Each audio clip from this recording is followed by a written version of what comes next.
I met someone at a party who believed that Jesus Christ was a good man, but not the Son of God. I asked her what religion she was. She said Unitarian. I said, I see. So you believe in the Bible, but you don't believe everything in it? She said, yes, I'm accepting of it. Okay, but Jesus is not the Son of God?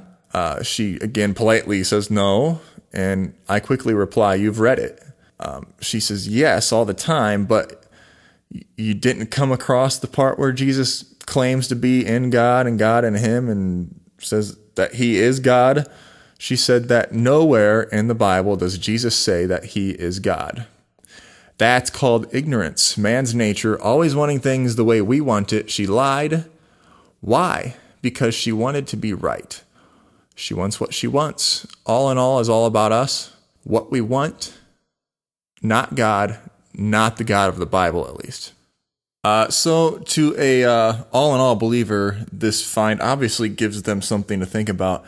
And I hope they do take the time, and I'm here to help in any way I can. The other thing is that it isn't physically possible for all in all to technically be God, if that is the way of thinking.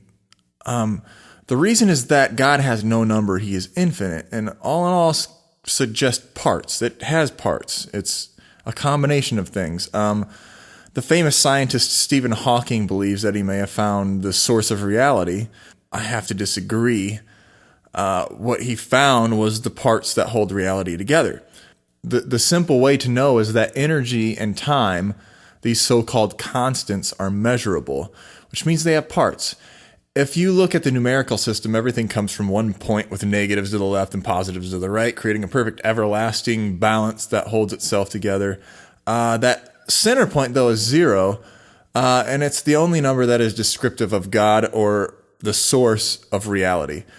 Infinite means having no count. Everlasting has count and beginning but no end. Infinite is a total different creature that we cannot and will not be able to comprehend or even see because we exist and process thought inside of reality. God does not process thought, period. He created thought. He created numbers and count, and he made a fingerprint through Christ when he did so. And sometime during the medieval times, a time of witchcraft and mysticism, magic, and the blueprint, the fingerprint, was labeled Metatrons Cube. Moving on from the all-in-all believers, and I'm sorry, I kind of rambled on there. But anyways, what about the atheist and Tom Cruise types? Matt Damon, for instance. First of all, has any one of them ever actually read it? Has any one of them read the Bible? I have many friends who do not believe that there is a God at all. Almost all of them say that they have read the Bible. They also seem to think that the Bible says that the universe was created about 6,000 years ago. I'm going to read from the very beginning of the Bible now, Genesis chapter 1, and you tell me what you think after hearing this. Chapter 1, in the beginning, God created the heavens and the earth. We've all heard that. Here's the second line. The earth was formless and void, and darkness was over the surface of the deep, and the Spirit of God was moving over the surface of the waters. Let's hear that one more time. The earth was formless and void, and darkness was over the surface of the deep, and the Spirit of God was moving over the surface of the waters. You mean to tell me that before the 6 days of creation, the earth was a rock covered in water? Yes, that is what it's saying. And we don't know for how long either. It could be millions or billions of years old. Verse 3, then God said, let there be light, and there was light. God saw that the light was good, and God separated the light from the darkness. God called the light day, and the darkness he called night, and there was evening, and there was morning one day. Then God said, let there be an expanse in the midst of the waters, and let it separate the waters from the waters. God made the expanse and separated the waters which were below the expanse from the waters which were above the expanse, and it was so. That's called an atmosphere.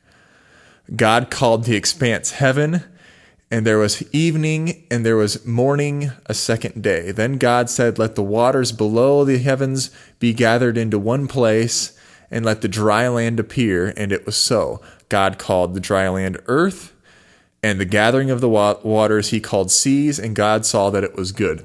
So let's get this straight here. The earth is possibly billions of years old and was covered in water at one time. We don't know for how long. Then God created light. This is around 6,000 years ago. Then God created light, or the sun, and set the earth and sun in motion so that we would have day and night. Then God directed the heat from the sun to give us an atmosphere, and the waters were parted so that dry land would appear. That sounds pretty scientific to me. We now have a sufficient situation to support life on earth. So I suppose that if an atheist took interest in this finding of the blueprint in the Bible, that they might feel compelled to at least read the first two verses and would, if they are open to finding truth, see that their former beliefs about the Bible were not even accurate at all. Lies, lies, lies. I should bring up moon dust for fun, though. Why not? The next group is the Islamic group, and there's a lot of history behind Muhammad and the Quran, however you want to say it, and the Bible. A lot of hatred towards the Bible from this group. I don't really think a Muslim would be too affected by this finding, but I hope they would treat it like anything else and pursue it for the hope of finding truth, or at least just for the knowledge. I'm not going to get my hopes up too much, though. Another group is, ones with false teachings around the Bible, such as, I hate to say it, such as Jehovah's Witness. Again, I hope people will just look at the book for what it is and stay out of any denomination, and especially cult, which is what Jehovah's Witness is oftenly and I believe accurately called. There are many groups that have added their own things to the Bible. Of course, the Catholic Church even adds things to the Bible. Imagine that. Men trying to get between you and God in order to have power over you. Not just Jehovah's Witness and Mormon, but there are many, many small cult-like groups. And I mean cults. Let's call it what it is. They are all over YouTube. Just look around. I don't believe the findings of Metatrons Cube and the Bible does anything significant for them. In this case, I think that the lost will stay lost unless God draws them. Here's an interesting group, though. And I'm trying to hit all of them, but I'm trying to do this quickly because there's other things I want to talk about. So another group is Satanists.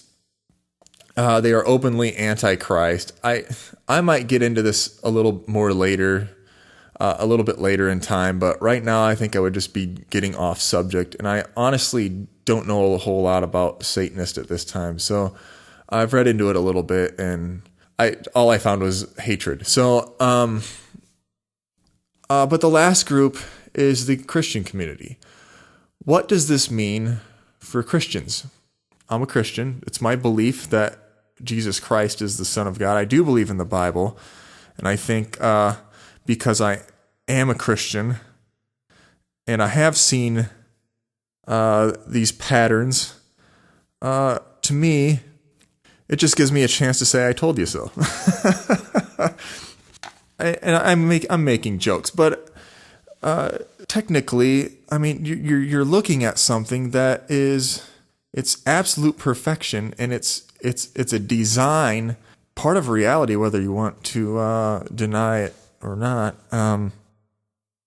But if this one little thing here God uses to bring the smallest group of people closer to Him, then I say it's worth looking into. And sadly, though, I think a lot of Christians will literally skim right over this, and I mean even a lot of pastors and everybody. But I hope that most of the Christians will at least, if they hear about it, take the time to think about it. Because a lot of people just found a new reason to read the Bible, and I say good for them. And I'll do what I can to help you understand it, but I can't help all of you all the time.